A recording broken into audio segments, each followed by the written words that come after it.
تو قریش میں 17 آدمی تھے جو پڑھے لکھے تھے، ان میں ایک حضرت عمر بھی تھے، تو حضرت عمر کو پڑھنا آتا تھا، صحیفے نکالے اور اس میں سورت تھی طٰہٰ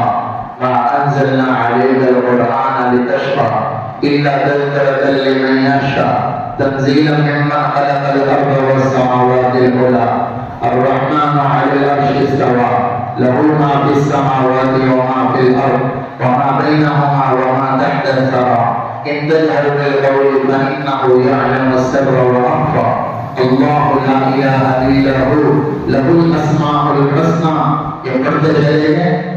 ایک رکوع پورا نہیں ہوا، اننی انا اللہ لا الہ الا انا فاعبدنی واقم الصلاۃ لذکری، یہاں تک پہنچے اور حضرت عمر کا سینہ پھر قرآن ذریعہ بنا